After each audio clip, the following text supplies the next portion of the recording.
Can we have our 5 guests back on stage, please? While they do take their seats, this is nowhere near as clever as the research that Ubiquity have just managed to turn around live from your mobiles. But can I just ask you all to stand up for 1 minute? Can everybody just please stand up? There's nothing funny about to happen. If you could just all stand up, that would be very helpful. Right, you lot, can you look at this? Okay. Could you please stay standing if in the last 2 years you have changed what you consider to be your main bank relationship? So if you have changed banks in the last 2 years, stay standing. The rest of you sit down. Sorry, what was that? I wasn't listening. If you have changed, sit down. If you've changed, stay standing. It's not a big universe that you've got to go after. Thanks very much, everybody. I think one of the interesting things for me is as you make banking easier for customers, are you making it harder for yourselves as marketers to switch them? Okay. Who's got the first question? There are microphones for people who have the first question. I've seen a hand here. What is this? Hello, everybody. This question is for anyone who cares to answer. Hopefully someone does. Which of your competitors' brands do you envy and why? Now, I'm going to give you a moment to think. It irritates me that it's Ben Rose, but I did say to myself, if anyone does ask the first question, I'm going to give them a present. So here's this book. But because Ben works for us, I'd feel conflicted answering that question, so I won't. Yeah, I'll grab that. I think any one of the big Aussie banks here would love to have a Kiwi heritage. Not necessarily the position. A real one, you mean? Actually, slight disclosure. Slight disclosure, actually. Seeking clarification. Nikki is exactly the right person to talk about brand guardianship, because we had a little quiet phone call one Friday afternoon recently where she said to me, if you'd like to change your ad to say the only big Aussie bank to offer that product, we'd be quite satisfied with that.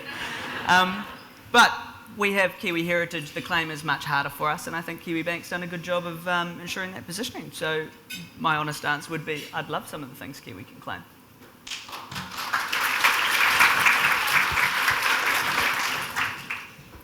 Look, Kiwi heritage is dear to everybody's hearts.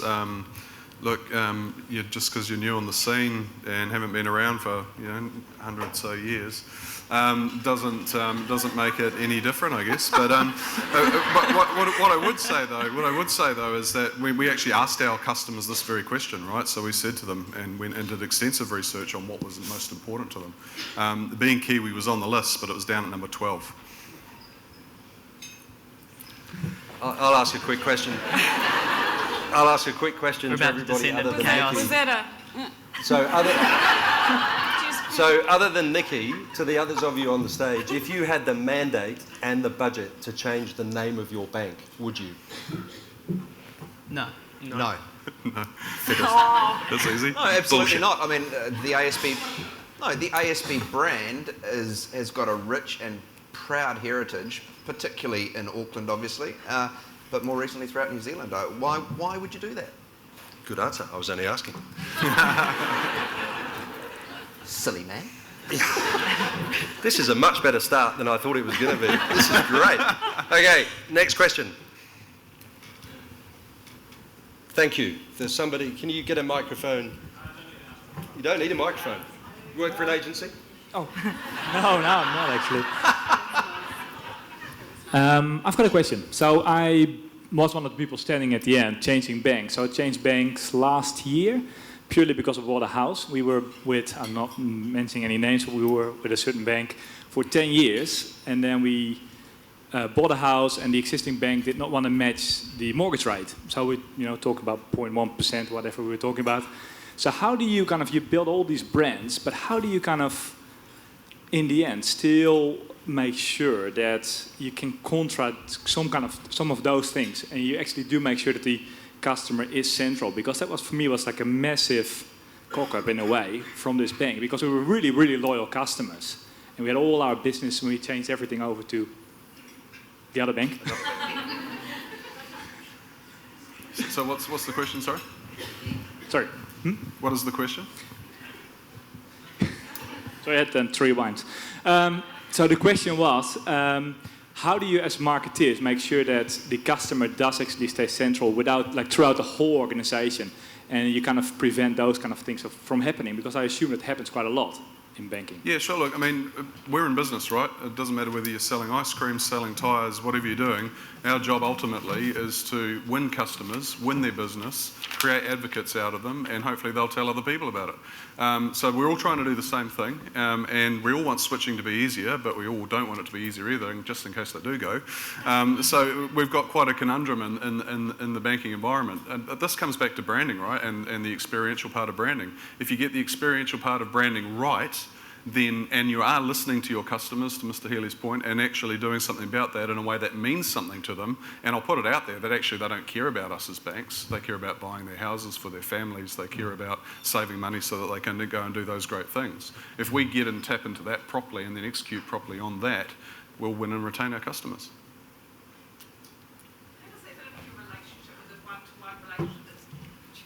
Sorry, can I stop you for a minute? Can we get a microphone so that we can all hear? Thanks. To take that a step further, how does that fit in with the challenges that you're facing in terms of the one-to-one relationship you have with your customer and branch, in the online challenges and the diminishment of the effect on their branch? I know obviously the ASB have done an amazing job with that customer experience, and I wonder what has that helped you with your retention? Yeah, absolutely. We've got data that shows for example, our highly engaged mobile customers are much more loyal. So we know that if you can create that great experience in whichever environment it might be, the greater loyalty you will attract. It's a simple formula. Thank you. Just jumping back to the original question about how do we avoid playing a rate game. Everyone's obviously written down and drawn the diagram that I put up that basically massacred all Venn diagrams, right? There's a little part in the middle where those 3 things intersect. And at the moment, that is likely to be rates. Now, where we choose to set our battleground, and the way that we behave sets where that battleground is in the customer's minds too. So I think to avoid that, there's a big job for all of us to do with customer centricity, product design, and the way we advertise to actually move the conversation away from those rates. And against all odds with banking, create things that people are more willing to pay for. And very, very, very importantly for us, develop things that people want to stay for. When I was planning this presentation, not to make this incredibly verbose like my presentation was, but I was actually on holiday and I was, this is going to sound so wanky, but just bear with me. And I was coming back from... Yeah, it's true. So I was coming back from Paris and I was coming back through Dubai. Oh, please. Saatchi and Saatchi. Sorry, were you in first or business, just out of interest? No, I had my own jet. I work in banking. So I was coming back through, and one of the things that struck me is Paris is a place that you go to because you have to see Paris, and they haven't necessarily built lots of things in Paris you need to see, but you desperately want to go. Dubai on the way back is full of all sorts of shiny things, and you couldn't really name too many of them, but when you get there, you will go and see it. My fear is that we spend too much time as bank brands building Dubai and trying to be too fast, too tall, too good, too quick, too early, and less time thinking about how we're going to be like Paris. And at the moment, we're fighting over Dubai. You have completely lost me. Late at night tonight, when it starts to make sense to all of us. You need the no bullshit. Yeah. When it starts to make sense to all of us tonight, it will be just a brilliant moment, me included. Look, the challenge to your question as well around, and part of that was around channels your customers interact in, but that component of one-on-one in there, it's something that we grapple with, right? And I think potentially across a lot of the service industries that we do exactly that same grappling. Ultimately, our job is to understand how our customers want to interact with us. And then more importantly, try and predict how they're going to want to interact with us in 3 years' time and start building now. And that's a big challenge, right? But to be available to have those conversations and predict how customers want to do their thing in their world, and then us execute on times we have permission to interact with them is core and fundamental to our thinking. What I would say, though, is we get experiential in our design, our permission widens, because what we're doing is adding value and talking about a proposition and not talking about a transaction. And I mean, I agree. Can I say something? Yeah, of course you can. I totally agree. I mean, I think, one of the biggest challenges that we face is, how do we create digital intimacy, in banking and a relationship sense. I mean, Kiwibank's quite different in that, we share a post network, so we don't have that traditional branch model. But yeah, digital intimacy going forward and how we actually service the needs of our customers as they want to be, serviced is a massive challenge for all of us. And I think we're all grappling with how quickly that consumer behaviour is shifting faster than what we can actually adapt. Question at the back of the room there. Yep.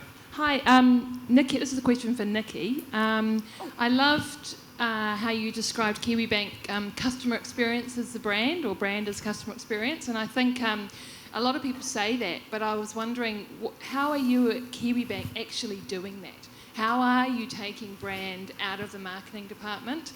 I think it's the way forward. I think it's amazing, and I'd love to know your learnings on that. Yeah, I guess for me, not being, not always being in marketing has helped, because for me it always comes down to how does that impact at a frontline level. So certainly at Kiwibank, when I arrived, there was a lot of gung-ho and there was a lot of passion, but it wasn't necessarily focused.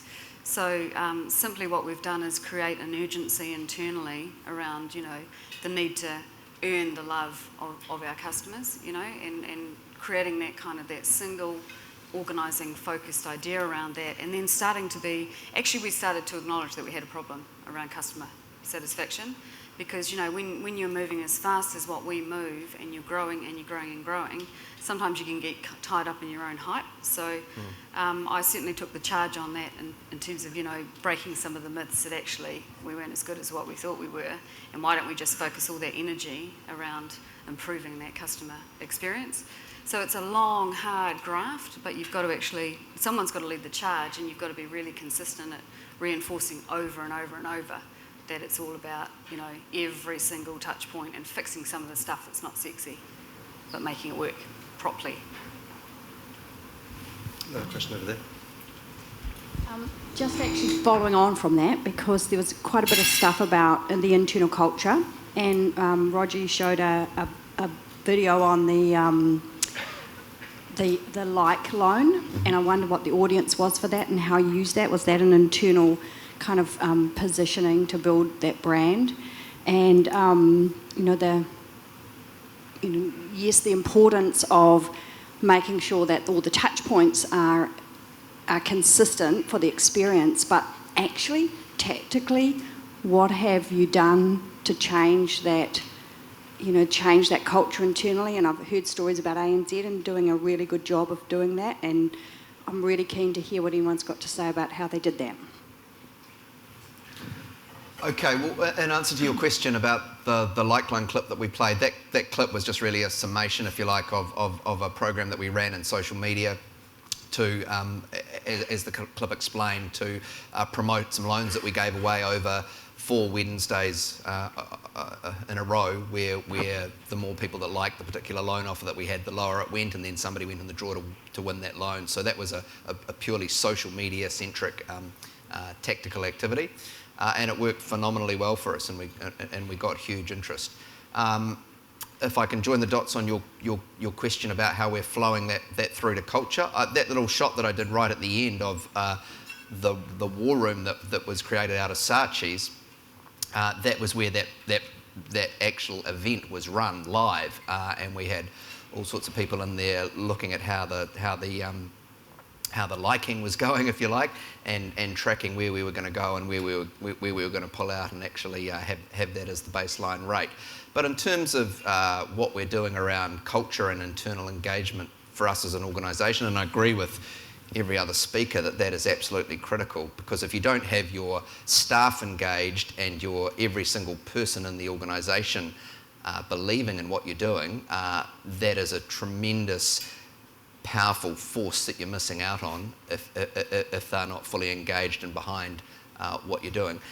We've just moved into a new building in terms of our head office down at North Wharf, which is a dramatic change from a 28th floor tower where we were to a 5 or 6 story completely open plan, open environment. And what that environment does is allow us to be, as an organisation, I think, much more collaborative and much more open and much more accessible across the organisation to actually engage with one another and to spark ideas off each other, actually, and so anyone in our building could wander into our marketing and communications neighbourhood and have a chat about something. And I certainly think we have a lot more engagement just because of, with the rest of the organisation, just because of the physical environment that we're in.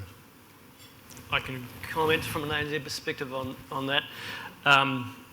To state the obvious, the brands went through a big change about a year or so ago, and when we reflected on it, the thing that was by far and away the most compelling reason that it went pretty well was the fact that we got our staff behind it.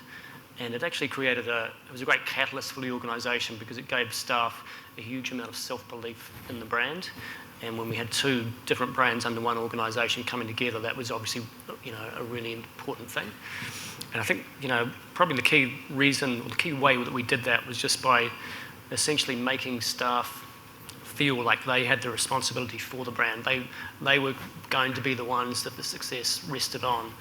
And they took that to heart, and it was a hell of a lot of communication and face-to-face communication, not just flicking out emails and what have you, that really created that self-belief.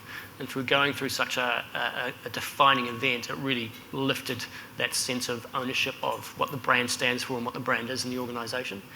And a year on, that kind of still rings true. So creating that sense of self-belief and giving staff the responsibility for the brand is probably the key thing that we learned from in that respect.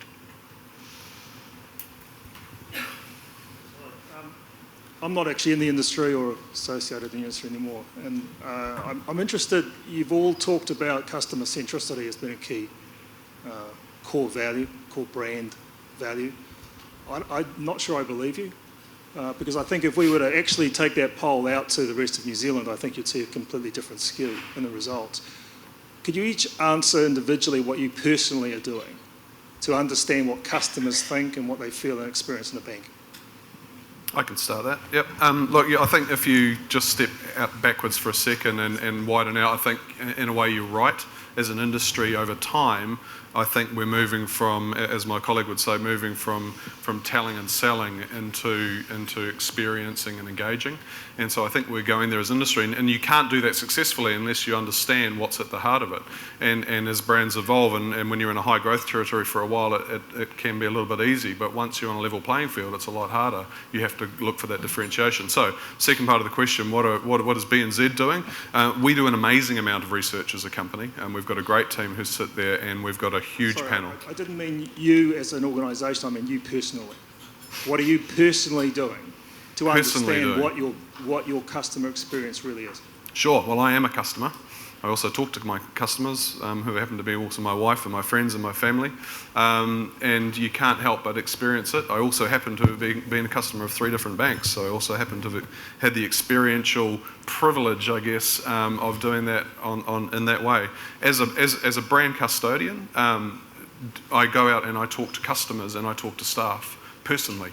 I go out and spend a lot of time. I've only been at BNZ for 2 months. I would say a majority of my time has been going and talking to people and getting underneath their skin. So, and I, back to the question we were asked just a second ago around culture and my paraphrasing of the role of culture in this stuff. You don't answer that question without understanding the alignment between the DNA and the culture of an organisation and where customers are and what they want. You get those 2 things in alignment, and you've got a lot of power. And I wouldn't hesitate to say that that a brand proposition does not change culture quickly. It takes a long time to shift culture, because culture is that thing that is everything that is in your company, and it's at the heart of it is people. So that's what I do personally. That's a tough question. It's a very tough question. But I'll give this a crack next, and let's see how we go. I think the culture comment and this one are actually somewhat linked for me. I think it's great for us all to talk about how engaged and how much belief everybody has in the brand, but I'm reasonably sure that 70 or 80% of all the new people I meet who start at Westpac came from another bank first. And so how much does everybody who starts at Westpac that worked at every other bank believes the Westpac brand is better than any other brand? I don't know. Are they just drinking the Kool-Aid? Potentially. So that leads me to my actual point, because otherwise Nikki's going to challenge me on where exactly are you going with this, because she tends to do that quite a bit. And so the question of... Paris? Yeah. Oh, well, yeah, true. I won't talk you through the rest of it. So what do I do personally? One of the great things that's actually been said to me since I started at the bank is that there is roughly a group of 30 to 40 people at any large organisation who drive the culture and direction of that organisation. Now, what I do personally is in every single meeting I attend, I am the loud voice of the customer. I'm an agitator, and I take the learnings that I have from my meetings with customers, with our bank managers and the people who are actually meeting our customers every day, and take it to each of those meetings to try to drive a more customer-centric outtake. I also have 17 or 18 people in my team who are well and truly clear on Westpac's determination to be customer-centric. Feel like this is X Factor or something. I feel like it's an auction on the block when we've just got to the end and no one's bidding anything. Yeah, I mean, customer that's not at you. Yeah, it's not. Was that about me? No. Customer centricity. I mean, it's I think the essence of your point is it's an ideal, and as marketers, it's something that we will take ownership of and we will put up as a principle. But maybe it rings as a bit of a cliche sometimes. You know, the role of us is to deliver the customer-centric value proposition in a way that's going to drive value to the customer in such a way that they will recognise that value and pay the business so that we will get a commercial return. So finding that balance is the trick, and that's what we're all about. In terms of what I do, my answer is going to be similar, which is I think what everyone does, which is your role as a marketing person is to be the advocate for the customer and to understand what is going to drive value for the customer. So that's what we all do every day. Yeah, for me, certainly, Kiwibank's a smaller organisation, so it's easier. So I am I take it upon myself to be the customer champion, if you like, and have actively gone about building a Voice of the Customer program. So every piece of feedback verbatim that we get, we flush it up and try and make sure that the voice of the customer is actually heard. The other thing I've done is empowered my incredibly talented marketing team to actually refuse to promote anything that is not as substandard from a customer perspective, and that's probably had the most impact from our perspective, to say, you know what, we're throwing money into the wind. Unless that customer experience is up to scratch, forget it. She'll be right is not good enough, and I guess that's that losing some of the number 8 wire that we've had over the years. That hasn't gone down all that well at times, but that's how seriously I take it. So for me, that probably operates at a couple of levels on a personal level.